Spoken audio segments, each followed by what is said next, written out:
सगळ्यात पहिली गोष्ट जी आपण अवॉइड केली पाहिजे, ही जर संपूर्ण आपण आपल्या जेवणातून आणि जीवनातून काढून टाकली तर आयुष्याला काही नुकसान होत नाही, फक्त फायदा होतो. ती म्हणजे पांढरं विष, रिफाईंड शुगर, साखर.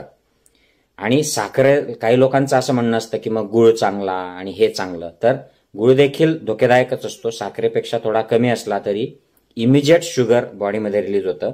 जे गोड डायरेक्ट शरीरामध्ये शुगर वाढवतं खाल्ल्यानंतर, त्याचा ग्लायसेमिक इंडेक्स हा खूप हाय असतो. हे घातक असतात शरीराला. म्हणून साखर चहातनं, दुधात टाकतात काही लोक वेगवेगळ्या गोष्टींमध्ये टाकतात. तर ज्या पदार्थांमध्ये साखर टाकलेली आहे, ओतलेली आहे, ते पदार्थ खाणं बंद करा, म्हणजे आरोग्य सुधारेल. दुसरी गोष्ट जी आपण पूर्णपणे अवॉइड करणं जरा मुश्किल आहे भारतीय जेवणात. वेस्टर्न कंट्रीजमध्ये हे अवॉइड करता येतं, भारतात देखील करता येईल. पण आपली सवय एवढी आहे भात आणि चपात्या खायची, गव्हाच्या चपात्या खायची किंवा रोट्या खायची. परंतु हे दोन्ही पदार्थ आरोग्याला हानिकारक आहेत, राईस देखील आणि गव्हाच्या चपात्या देखील. कारण होतं काय की आपण जेव्हा ह्या रोट्या खातो किंवा राईस खातो तर याचं जे वरचं कोटिंग आहे बीच्या वरचं, ते काढलेलं असतं की ज्याच्यामध्ये फायबर्स असतात. आणि उरलेल्या ज्या चपात्या आहेत किंवा राईस आहे आपण जे खातो त्याच्यामध्ये फायबर राईसमध्ये तर निग्लिजिबल असतात आणि चपात्यांमध्ये देखील खूप कमी असतात. आणि याचा ग्लायसेमिक इंडेक्स देखील रिलेटिव्हली हाय आहे, म्हणजे या खाल्ल्यानंतर बॉडीमध्ये शुगर रिलीज होते लगेच. याच्यात प्रोटीन्स कमी आहेत, जेवढे आपल्याला आवश्यक असतात तेवढे अजिबात नाहीत. परंतु याचं कार्बोहायड्रेटचं प्रमाण जास्त असल्यामुळे शुगर रिलीज होते बॉडीमध्ये. म्हणून रोज चपात्या आणि रोज राईस खाणाऱ्यांनी जर त्या कट डाऊन करता आल्या आणि त्याच्याऐवजी भाकरी जर खाल्ली किंवा इतर भाजीपाला आणि इतर जे पदार्थ आहेत ते जर आपण लंचला डिनरला खाल्ले तर याचा फायदा होईल. तिसरी गोष्ट जी अवॉइड केली पाहिजे, पूर्णपणे स्टॉप केली तरी चालेल, भारतात हे शक्य आहे. कारण आपण फार बेकरी प्रॉडक्ट्स खात नाही, परंतु यातला बिस्किट आपण खातो. आणि बिस्किटाचं फार कौतुकाने आपला मीडिया देखील पार्लेजी असं ह्या देशांमध्ये मिळतं आणि इतक्याला आहे आणि याचा इतिहास असा आहे. आणि आपल्याकडे बिस्किट अगदी स्वस्तात आणि खूप मोठ्या प्रमाणावर वेगवेगळ्या व्हरायटीजमध्ये मिळतात. आणि आपण ते अगदी पेशंटला देखील बिस्किट देतो, लहान मुलांना देतो, परंतु ते अत्यंत घातक आहेत शरीराला. दुसरं म्हणजे ब्रेड, हा देखील शरीराला घातक आहे. मग नानखटाई असेल, कुकी असेल, या सगळे पदार्थ जे आहेत हे तयार करताना जी प्रक्रिया असते आणि याचे जे घटक असतात त्याच्यामुळे रिफाईंड फ्लोअरचे बनलेले असतात, याच्यामध्ये भरपूर शुगर असते. तर ह्या सगळ्यामुळे हे घातक होतात शरीरावर, याचे निगेटिव्ह परिणाम होतात. शुगर वाढते, मेटाबॉलिक ज्या प्रोसेसेस आहेत या प्रो डायबेटिक होतात आणि कोलेस्ट्रॉल वाढतं. बऱ्याचशा याच्या ज्या मेकिंगमध्ये नानकटाई वगैरे जे कुकी, याच्यात फॅट्स असतात, शुगर्स असतात. तर हे स्ट्रेट फॉरवर्ड घातक आहे, त्यामुळे हे थांबवले पाहिजेत. आणि जर ब्रेड अगदी खावीच लागली तर होल मिल ब्रेड जे आहे, म्हणजे व्हाईट ब्रेड नाही, होल मिल ब्रेड जो प्रकार आहे तो देखील जास्त नाही, कारण त्याच्याने देखील शुगर वाढते.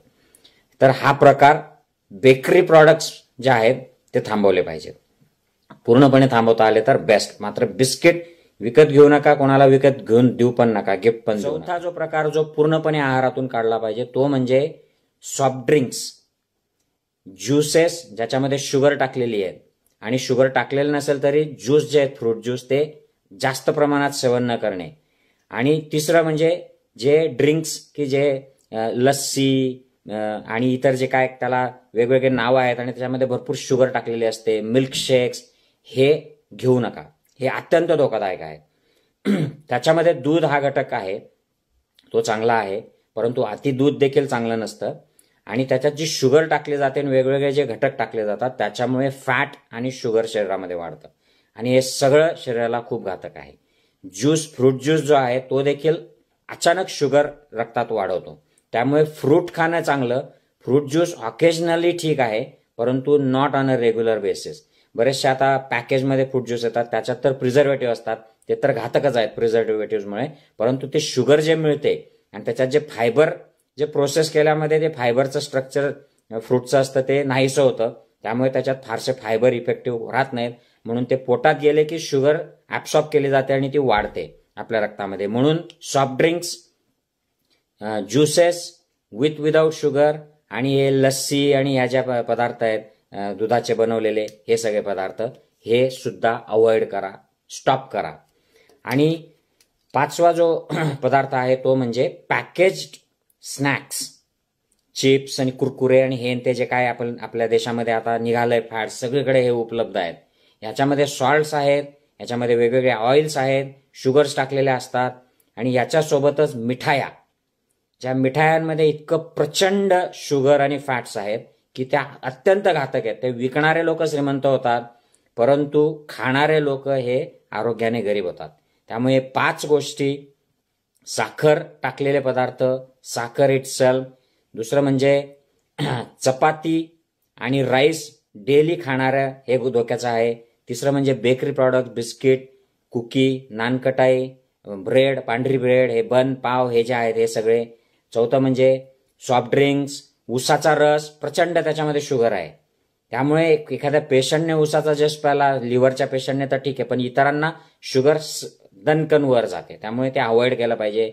ज्युसेस, ऊसाचा रस, सॉफ्ट ड्रिंक्स आणि 5वं म्हणजे हे पॅकेजमधले जे स्नॅक्स आहेत, चिप्स आहेत, वेपर्स आहेत ते आणि मिठाया, या 5 गोष्टी अवॉइड करा आणि याला हेल्दी पर्याय जे आहेत ते शोधा. व्हेजिटेबल्स, फ्रूट्स यासारखे पदार्थ, ड्रिंक्समध्ये पाणी किंवा पाण्यामध्ये थोडंसं निंबू टाकून पाणी पिणे किंवा शुगर नसलेले जे ड्रिंक्स आहेत ते घेणे, परंतु केमिकली प्रोसेस नाही, प्रिझर्वेटिव्ह फ्री जे आहेत ते, अशा प्रकारचे. आणि खाण्यात देखील भरपूर भाजीपाला, फळं, डाळी, मिलेट्स, बाजरी, ज्वारी यासारखे पदार्थ खाल्ले आपण तर याला हा पर्याय होऊ शकतो. तर आय होप की या व्हिडिओतून तुम्हाला थोडंसं मोटिवेशन मिळेल खाण्याबद्दल, आरोग्याबद्दल आणि न्यूट्रिशनबद्दल काही अजून व्हिडिओ करणार आहे. तेव्हा भेटूयात. जय हिंद, जय महाराष्ट्र.